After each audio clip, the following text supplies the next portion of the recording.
¿Sabes cuántas empresas funcionan sin tener claro quién hace qué, para qué y cómo?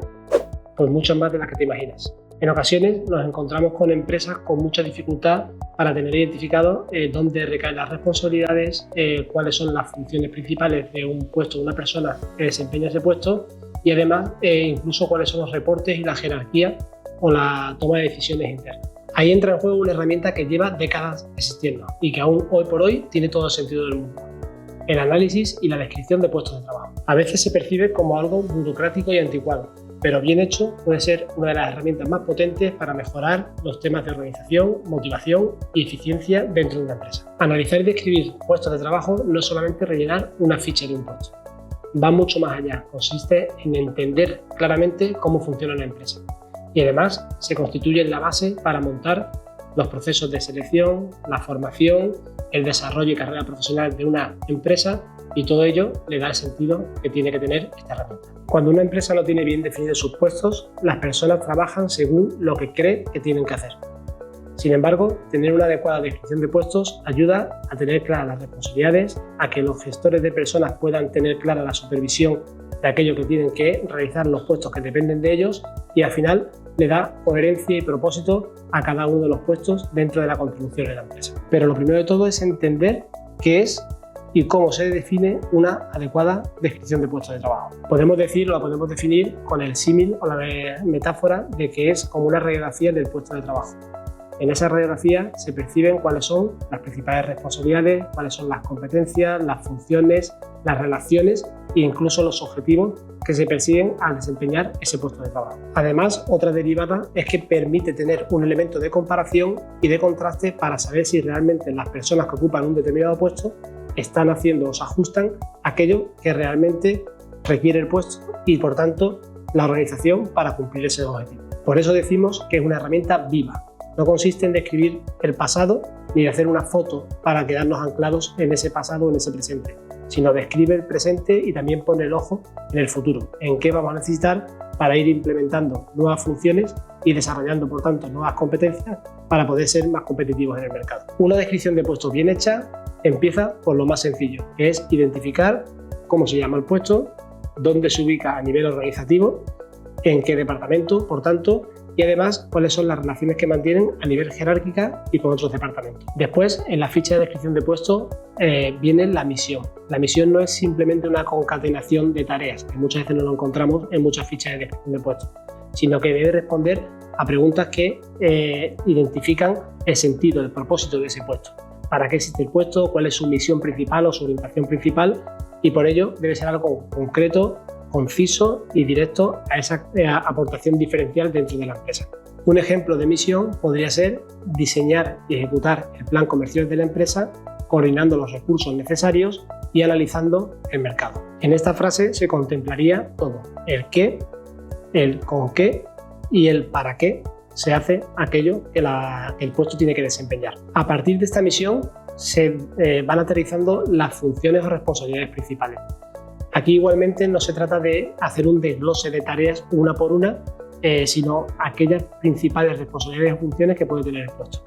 Pues si nuestro objetivo o misión es el de diseñar y poner en práctica, desplegar esa política comercial y esa coordinación de los equipos para conseguir los resultados de la empresa a nivel de ventas, pues tendríamos que responder a la pregunta: ¿cómo hacemos aquello que tenemos que hacer y qué tenemos que poner en práctica para conseguir esa misión o que esa misión realmente se vea cumplida? Un buen truco para hacer una adecuada descripción de puestos de trabajo en cuanto a responsabilidades y principales funciones está en fijarnos en los verbos que describen esas funciones. En ese sentido, si hablamos de registrar información dentro del ámbito comercial, pues podríamos estar en un ámbito de un puesto que sería más de administrativo, un administrativo comercial.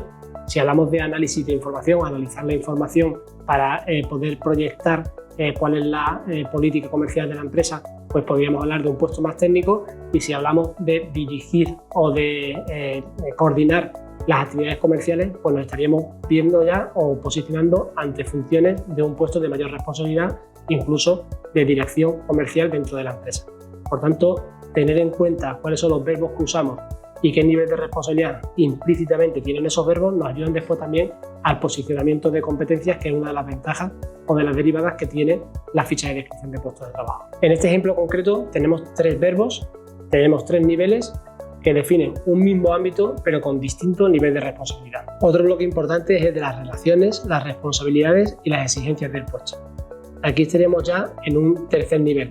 Hablábamos de la descripción, hablábamos de la parte de la misión y principales funciones, y en este tercer bloque hablamos ya de con quién se relaciona, cuáles son las principales exigencias que nos dan un poco la información sobre cuál es el nivel de requerimientos de ese puesto y qué es lo que vamos a pedir a la persona que desarrolle esa función o ese puesto a nivel de competencia y de exigencia del mismo. Una buena descripción de puestos aporta unas grandes ventajas.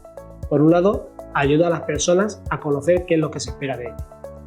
También facilita los procesos de incorporación, de selección, de búsqueda de talento para incorporar a esos puestos las personas que puedan ser necesarias para desempeñar esas funciones.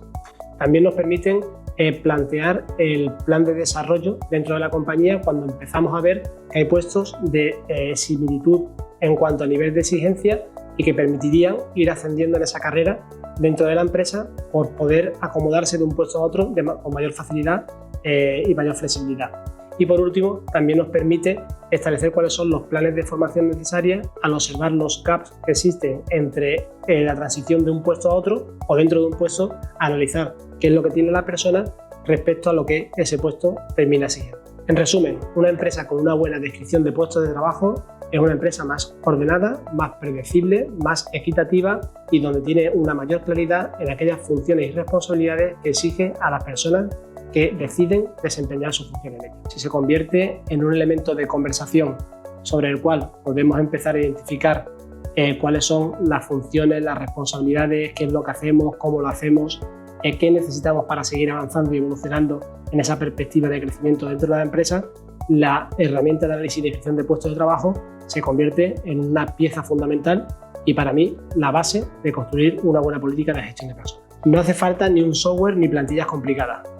Simplemente tener un método y una filosofía clara de trabajo. Ayuda a poner en orden, conectar las piezas y dar sentido a la contribución de las personas.